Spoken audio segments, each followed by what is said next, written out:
Lockdown for another 2 weeks.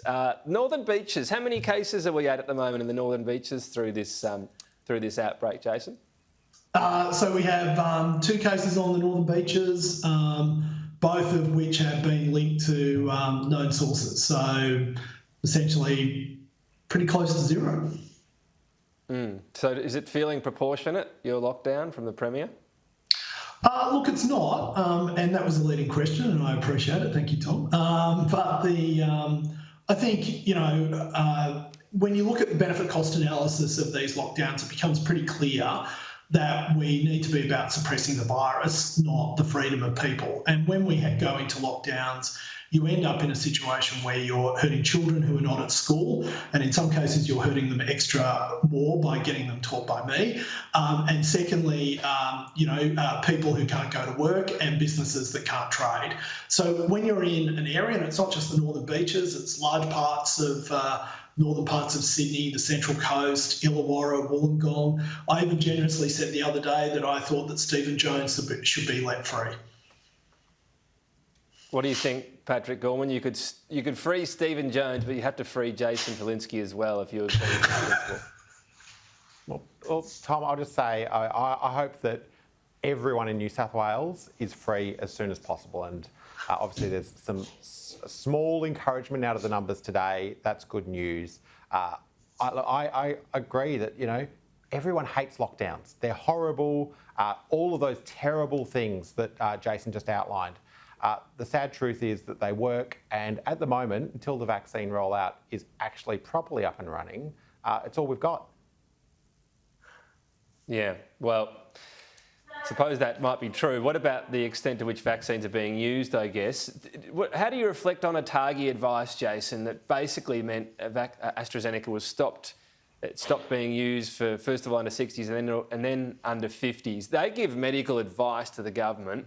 They don't factor anything else in, though. Should this be slavishly followed the way it has been so far? Well, look, that's one of the principles we set out at the beginning of this pandemic. So you need to stick to your principles. I guess the other thing I would encourage, Tom, is for people to go and look at James Patterson's questioning of the Deputy Chair of ATAGI the other day in the Senate Estimates Committee, where he had to concede that only 34 people in 100,000 will develop blood clot symptoms. Of that, 3% would die, and that number is coming down. In other words, it's more dangerous for you to get a flight to London than it is to take AstraZeneca. Yes, and factoring that in. So ATAGI doesn't factor in anything to do with lockdowns. Seemingly, perhaps they've underestimated the possibility of Delta to get out into the community as well. Should the government be bold enough to say, we've got this medical advice, it is very cautious in terms of blood clots, and we need to factor in other elements, and we won't be adjusting advice for AstraZeneca? Is that something the government should be willing to do in the future? There could be other strains, Jason, other side effects from vaccines. This issue might be there again. Yeah, Tom, I mean, the one thing that we know about viruses is that they constantly mutate. I was talking to someone the other day who's got a mate in India who said, wait until you see the Lambda variant. We can't keep going through this process of wait for the next variant, it's bigger and worse and etc. than all the others. What we do know is that in the United Kingdom, where their vaccination rates are approaching 50%, they've used AstraZeneca to do that. They have positive cases of around 30,000 people a day, but they're seeing their rate of hospitalisations continue to decrease. Just bringing to your attention as well, we've got reports coming in from our colleagues at the Herald Sun that Victoria, or Melbourne in particular, could be headed for a snap lockdown that might be happening, or it's expected to begin midnight on Thursday. Health Department sources said it would be similar to the previous lockdown, so they're hoping from what we know of that, to be quite short and sharp. We will see. Jerome Weimar spoke a short time ago, of course, talking about authorities still working behind the scenes. It's a half-hour by half-hour approach, and there was another possible case at the MCG. So the understanding was the Prime Minister's been briefed on the matter. We'll bring you more information as that comes to hand. You would expect the Premier to be standing up shortly on that if it happens, so stand by for that. Patrick, your thoughts on ATAGI. The TGA approves vaccines. It decides if they're safe or not. But seemingly we've limited use of ATAGI in Australia, of the vaccine in Australia, because of ATAGI, which doesn't factor in anything other than what they believe to be the health risks. Do we need to not necessarily just totally take their advice? Does it need to be filtered through our leaders making decisions on other factors? I think what has happened over the last year is that we have seen more and more pieces of health advice filtered through other considerations. And I mean, that's definitely been the case as people have had trade-off things around lockdowns and other pieces.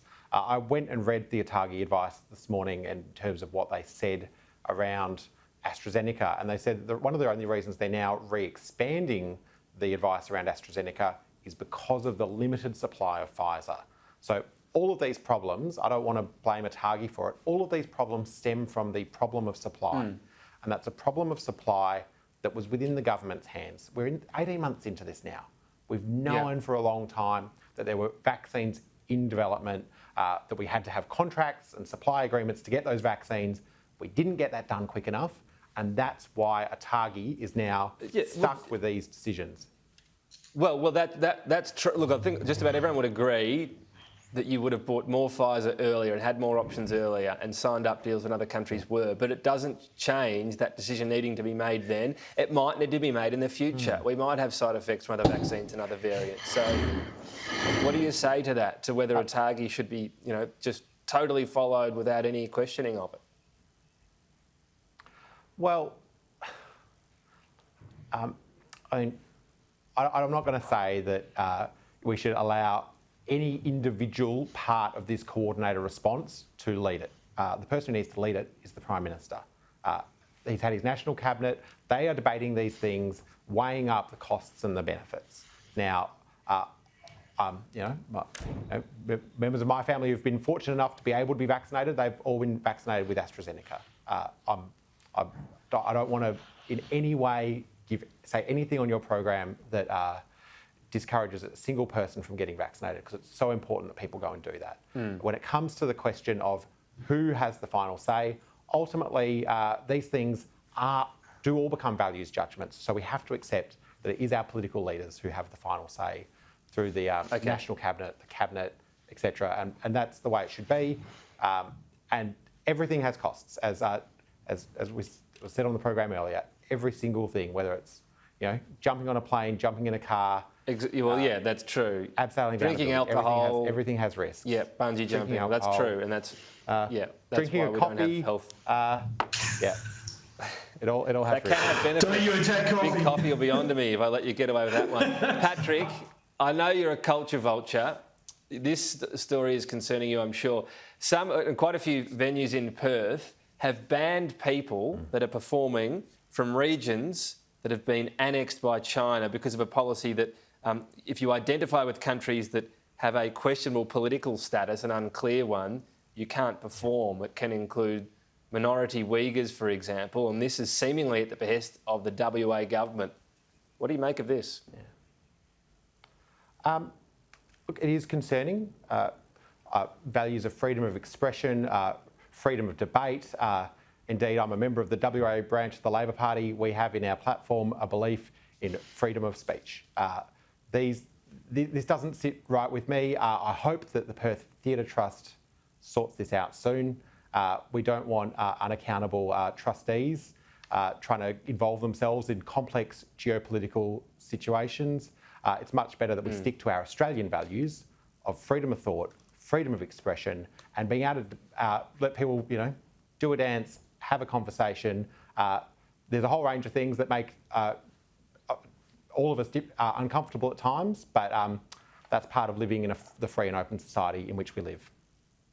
Jason Falinski, you've only got 20 seconds to defend your good friend Mark McGowan. Look, it's a continuation of the left wing's cancel culture. It's extending to the arts, and it started in universities, and it's more and more broadly impacting and infecting the way that certain people use it while in government. Isn't this a bit different? Isn't this a nod to... Oh, you told me I had 20 seconds. China, What's going on here? Well, I decided I needed to weigh in. Isn't this a bit different, though? Isn't this a nod to reliance on resources rather than what you call... You didn't put the W word in there, so well done, but the left's cancel culture? Look, the fact of the matter remains that it's all part of the same sort of ideological baggage that you drag into these debates. I mean, Patrick's absolutely right. The fact is that one of the most important things that we did, to misquote Voltaire, in the Enlightenment period was to say, I may disagree with your opinion, but I'll defend your right to express it. That was one of the cornerstones of human progress. We are slowly unwinding that in most Western nations. And you can say, well, there are outside forces doing that, or you can say that it's coming from within. Wherever it's coming from, it's wrong and it needs to stop. I heard the we there for the Enlightenment. So there you go, Jason Falinski taking credit for the Enlightenment. That's how we'll end the program today. Jason,